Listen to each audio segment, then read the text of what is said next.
Sejam bem-vindos ao nosso podcast. Hoje vamos conhecer a história do Império Songhai, um dos maiores e mais importantes impérios da África Ocidental. Ao longo deste episódio, vamos falar sobre como esse reino se organizou e se tornou uma grande potência da época. Também discutiremos por que a história dos povos africanos muitas vezes foi inviabilizada, de onde vieram os povos ligados ao Império Songhai e quais influências dessa cultura chegaram ao Brasil.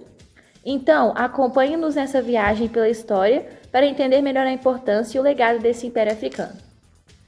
Para começar, vamos conhecer o Império Songhai, localizado na região do rio Níger. Na África Ocidental, ele alcançou seu auge entre os séculos XV e XVI.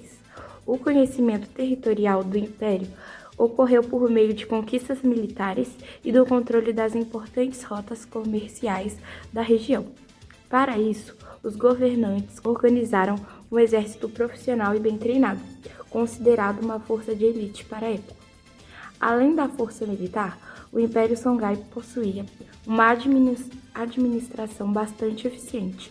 O território era dividido em províncias administradas por representantes escolhidos pelo imperador.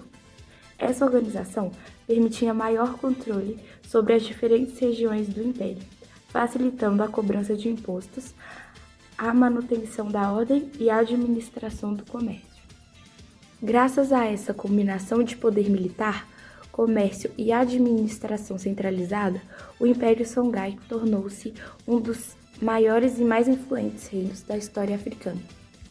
Quando se fala sobre a África pré-colonial, ainda existe uma ideia muito difundida de que o continente vivia isolado das grandes dinâmicas econômicas, políticas e culturais do mundo. Mas será que isso corresponde à realidade histórica? De forma alguma. Um excelente exemplo para questionar essa visão é o Império Songhai, que se tornou uma das maiores potências africanas entre o século XV e XVI. Quando a gente analisa as relações comerciais, diplomáticas e intelectuais, percebemos que ele estava profundamente conectado ao mundo mediterrâneo e ao Médio Oriente. E essas conexões começavam pelo comércio, certo? Exatamente, o Império Songhai controlava importantes rotas transarianas que ligavam a África Ocidental ao norte da África. Por rotas circulavam grandes quantidades de ouro, sal, nozes de cola, couro e outros produtos. Em troca, chegavam cavalos, tecidos finos, livros, produtos manufaturados e diversas formas de conhecimento. Ou seja, estamos falando de uma verdadeira rede internacional de comércio. Sem dúvida, cidades como Tombouctou, Gao e Djenné eram grandes centros comerciais. Mercadores de diferentes regiões circulavam por esses espaços, transformando-os em pontos estratégicos de conexão entre a África subsaariana e o mundo mediterrâneo. Mas a interação de Songhai não se limitava à economia. De maneira nenhuma. Ela também era política e diplomática. Um dos governantes mais importantes do Império Songhai foi Askia Mohammed I. Durante seu reinado, ele realizou uma perseguição a Meca, um evento que teve enorme significado religioso, mas também diplomático. Por quê? Porque a peregrinação permitiu estabelecer contatos com autoridades políticas e religiosas de várias partes do mundo islâmico. Isso reforçou o prestígio internacional de Songhai e demonstrou que o império participava de uma ampla comunidade política e cultural que se estendia da África Ocidental até o Médio Oriente. Outro ponto importante é a organização interna desse Estado. Muitas vezes imaginamos reinos africanos como estruturas simples, mas Songhai era bastante complexo.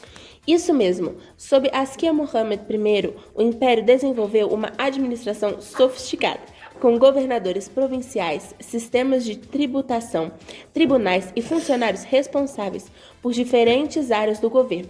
Administrar um território tão vasto exigia uma burocracia eficiente e mecanismos de controle político bem estruturados. E talvez uma das evidências mais impressionantes dessa complexidade seja o desenvolvimento intelectual de Tombouctou. Sem dúvida, Tombouctou tornou-se um dos mais importantes centros de conhecimento do mundo islâmico.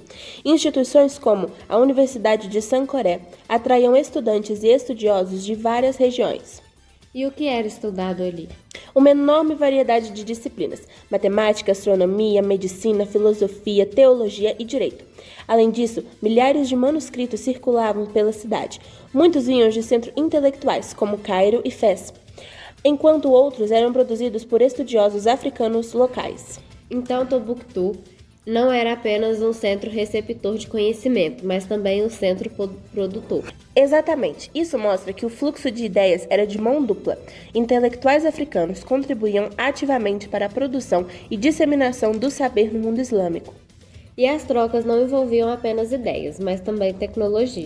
Exatamente. As conexões com o norte da África e o Médio Oriente favoreceram a circulação de técnicas arquitetônicas, métodos de irrigação, sistemas de escrita e práticas administrativas. O uso do árabe, por exemplo, facilitava a comunicação comercial e diplomática com regiões muito distantes.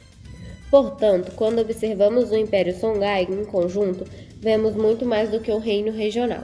Exato, vemos uma potência integrada e uma vasta rede afro-euroasiática. Seu ouro abastecia mercados internacionais, seus centros urbanos participavam de circuitos comerciais globais, seus governantes mantinham relações diplomáticas internacionais e seus estudiosos dialogavam com concorrentes intelectuais que atravessavam continentes. E isso nos leva a uma conclusão importante: a imagem de uma África pré-colonial isolada não correspondente às evidências históricas. Exato. O caso do Império Songhai demonstra que diversas sociedades africanas estavam profundamente inseridas nas redes econômicas, políticas, científicas e culturais de sua época. A África não era uma região à margem da história mundial, mas uma participante ativa na construção dessas conexões globais. E essa é uma das grandes lições da historiografia contemporânea: compreender a África como protagonista de sua própria história e como parte integrante das dinâmicas globais muito antes da chegada do colonialismo europeu. Agora vamos sobre a rota da diáspora e o legado deixado pelo Reino Songhai. Vamos entender como a história desse reino africano se conecta com o Brasil de hoje. O Reino Songhai foi uma das maiores potências da África entre o século XV e XVI, localizado na região onde atualmente ficam os países como Mali, Níger e Nigéria. Embora o reino tenha enfraquecido antes do auge do tráfico de escravizados para o Brasil, muitos povos da região da África Ocidental foram capturados e levados à força para as Américas durante os séculos seguintes. Esses africanos embarcavam em portos da costa ocidental da África e atravessaram o Oceano Atlântico, em condições extremamente desumanas. No Brasil, chegavam principalmente aos portos de Salvador, Recife e Rio de Janeiro, onde eram vendidos como escravizados e obrigados a trabalhar em diversas atividades. Mas, mesmo diante de tanta violência, esses povos não perderam totalmente suas tradições. Eles trouxeram conhecimentos, costumes, crenças, músicas, danças e formas de organização que influenciariam profundamente a cultura brasileira. Até hoje, podemos perceber esse legado em elementos da nossa alimentação, da música, da religiosidade, da linguagem e de diversas manifestações culturais presentes em todo o país. Isso nos mostra que os povos africanos não foram apenas vítimas da escravidão, mas também protagonistas de uma herança cultural que continua viva e contribui para a identidade do Brasil. Conhecer essa história é fundamental para valorizar a importância das civilizações africanas, como o Reino Songhai, e compreender melhor as raízes desse reino. No Brasil, chegavam principalmente aos portos de Salvador, Recife e Rio de Janeiro, onde eram vendidos como escravizados e obrigados a trabalhar em diversas atividades. Agora vamos falar sobre o legado que os povos da região do antigo Império Songhai deixaram no Brasil. Mesmo sendo trazidos à força durante o período da escravidão, esses povos carregaram consigo conhecimentos, tradições e formas de organização que contribuíram para a construção da sociedade brasileira. Muitos dos saberes africanos influenciaram a agricultura, o uso de plantas medicinais, a culinária, a música, a religiosidade e diversas manifestações culturais que ainda fazem parte do nosso cotidiano. Além disso, conhecimentos sobre organização comunitária e resistência ajudaram na formação de quilombos e outras comunidades que lutavam pela liberdade. Essa herança pode ser percebida até hoje em costumes, celebrações, valores e expressões culturais espalhadas por todo o Brasil. Ela nos lembra que os povos africanos não foram apenas vítimas da escravidão, mas também protagonistas na construção da identidade brasileira. Ao estudarmos o Império Songhai, entendemos que a África possui uma história rica marcada por grandes civilizações, avanços políticos, econômicos e culturais.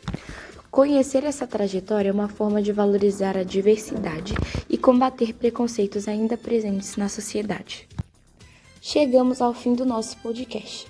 Esperamos que esta conversa tenha ajudado você a conhecer melhor o Império Songhai e a compreender a importância de reconhecer o papel dos povos africanos na história mundial e na formação do Brasil.